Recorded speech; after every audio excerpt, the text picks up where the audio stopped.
Hello everyone and welcome to the author of The Haunting of Sunshine Girl reads The Haunting of Sunshine Girl.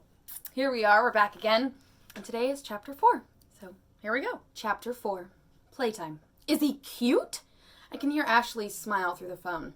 I roll my eyes. Whether or not he's cute isn't the point.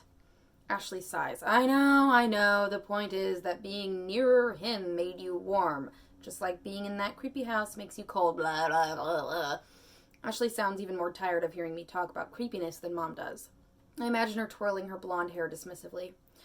I had sent her 4 text messages before she wrote back today, and she didn't call me until it was nearly midnight in Austin. While we're on the phone, I change into my pajamas, puppy printed, but no feet, and I climb into bed. Does it at least smell any better? She asks. I wrinkle my nose. Nope, still reeks of mildew. Gross, I know. You'd think it would smell like you and Kat by now. You'd think, I agree. But back to the boy. Maybe you were warm being near him because, he was hot. What? There's a reason they call it hot, Sunshine. Wait till I tell you how hot I felt sitting next to Corey Cooper in his car yesterday. Corey Cooper is the boy Ashley spent most of sophomore year crushing on, and I know she's waiting for me to squeal with delight. Corey Cooper took you in a ride for his car yesterday?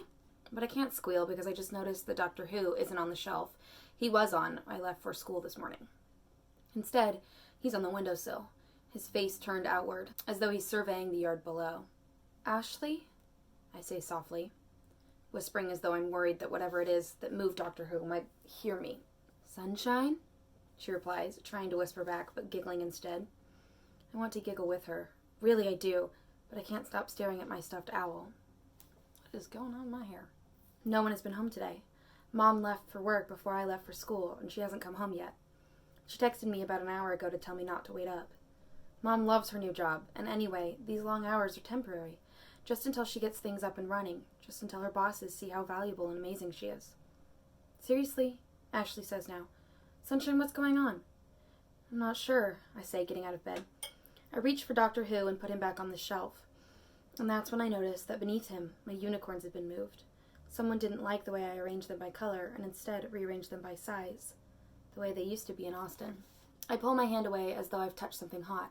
Okay, worst case scenario. A ghost snuck into my room and moved stuff around while I was at school. Best case scenario. A robber came into the house, didn't steal anything, but just moved stuff around. Or the dog developed opposable thumbs and stood on his hind legs and moved things around. Or I moved Doctor Who and the unicorns myself, and I don't remember doing it because I'm losing my mind. Wait, which is the best case scenario here? I reached in my backpack and removed the 2 film canisters, placed them side by side on my desk. Hey, Ash, I say, hopefully. If I send you some film, can you take it to Max's to get developed? Max's is a camera store in downtown Austin.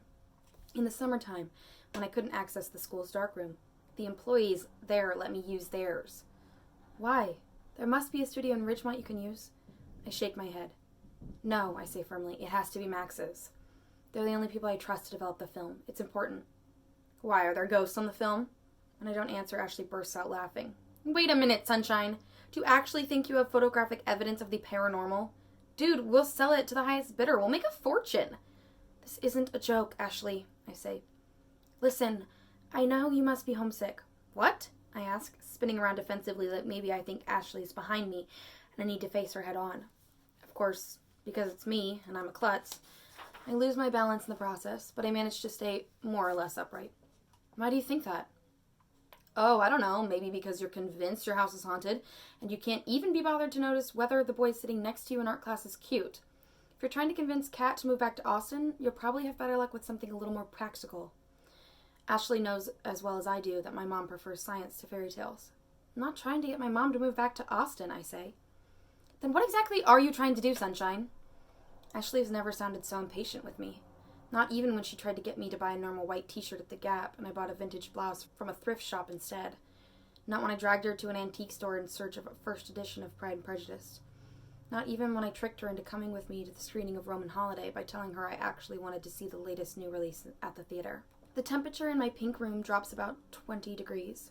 I'm literally shivering, and when I exhale, I can see my breath. I turn around to face my desk again. The film canisters I had set aside are now stacked one on top of each other. My heart starts pounding so hard I can hear its beats in my ears. Okay, that definitely isn't a robber. And it's not the pets, and I guess technically I could be losing my mind, but I really, really don't think so. Just promise me you'll bring the film to Max's, I beg Ashley finally. Fine, she says, but I can tell she's pouting.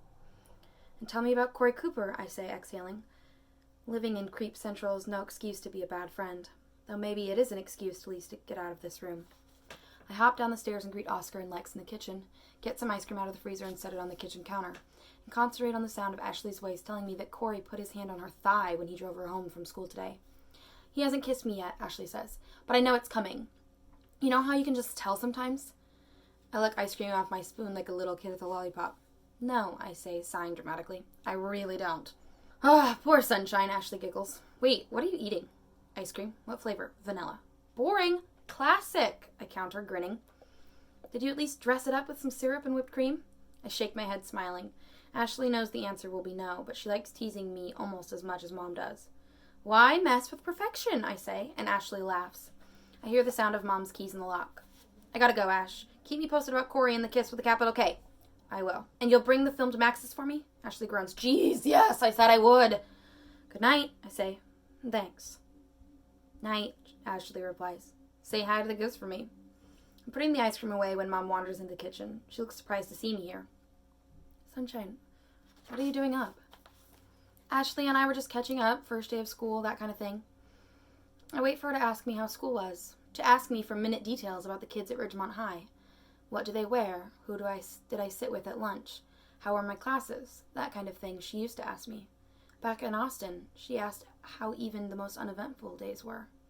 But instead, she pulls a sheaf of papers from her bag and says, You really shouldn't be up so late on a school night. You're up late and you have to get up earlier in the morning than I do, I say. I pause, sure she's going to tease me in response, make a smarky remark about how I'm still a growing child, not a grown-up like her. But instead, she sits at the kitchen counter and stares at her papers. Mom? I prompt. She says, looking up at me like she's already forgotten I was in the room with her. She hasn't even said hello to Oscar and Lex, who are circling her stool anxiously. It's late. You should really go to bed. I don't say it out loud because I would sound like a whiny little kid, but I don't want to go to bed. I want to stay down here and tell her about Doctor Who and the unicorns. I don't want to go back into that room with them. New patient? I ask, gesturing to the papers that Mom's studying. Mom shakes her head. Budgets, she says dismissively, like I couldn't possibly understand. I think about her face our first night here in Ridgemont, how nervous she looked when she sat at the hospital parking lot. Okay, I say, turning on my heel. Good night. Mom looks up just for a second and smiles. I'm sorry, sweetie. Believe me, I'd much rather be hanging out with you than working on budgets. Don't worry about it. I'll come home earlier tomorrow. I want to hear all about how you wowed them at your new school. Oh, I had so much wowed them, as bumped into every table and corner, resulting in some fabulous new bruises. I'm sure you'll accessorize the heck out of them, Mom says, then drops her gaze back to the papers spread out in front of her. I'm pretty sure she's not actually going to come home early tomorrow. Things will be better once she has had time to settle into her new job. And they'll be better once I get the film developed and I can show her that something creepy is happening in this house. I'll take some more pictures tonight before I send the film to Ashley. I'll photograph the unicorns and Doctor Who and the canisters on my desk. Something will show up. Something that can't be seen by the naked eye. Mom will apologize for dismissing me, but I won't be mad. After all, I can't blame her for not believing in ghosts. Most people don't. By the time I open the door to my room, I feel much better. Excited, even. Maybe Ashley's right. Maybe we'll sell these photographs to the highest bidder and I'll become famous. The girl who discovered ghosts. My face will be plastered on the cover of magazines. Kids will start dressing like me. Vintage shops will be sold out of flowing blouses and printed scarves. But on the other side of my door, my room is a mess. The stuffed animals who'd been neatly lined up on the shelf above my bed, my teddy bears and my favorite stuffed dog, are now lying across my bed. The stuffed giraffe that Mom gave me for my 6th birthday is perched on top of my pillows. The board games I'd left in the box in the closet, Connect 4 and Jenga, Checkers, and Monopoly, hadn't gotten around to unpacking them yet, are scattered on the floor. I open my mouth to scream for Mom. She can't explain this away with branches on the window or the sounds a house makes when it settles. But then I close my mouth before any sound escapes. She won't need to explain it away. She just won't believe me. I step inside my room, the pink carpet plush but cool beneath my feet. What does all this mean? I reach for my camera and take pictures. Looking at the world through the viewfinder is usually comforting, but tonight I can't make heads or tails of what I'm seeing. Slowly, I begin putting all the toys away, First the board games and then the stuffed animals. I brush my teeth and pile extra covers on top of my bed to keep out the cold. Just as I'm about to turn off the light, I notice the Doctor Who is back on the windowsill, looking outside again. I throw off the covers and march across the room to turn him back around. I like the idea of his plastic eyes focused on me while I sleep, like he's standing guard or something. I reach for him, my fingers itching to touch his soft feathers. And that's when I feel it. He's wet. Not completely, not all over, but there are a few stripes of moisture down his front, as though someone reached out with wet fingers to pet the soft tuft of his feathers. I leave my owl by the window. Evidently someone wants him that way. End of chapter 4. Join me again later. Bye, guys.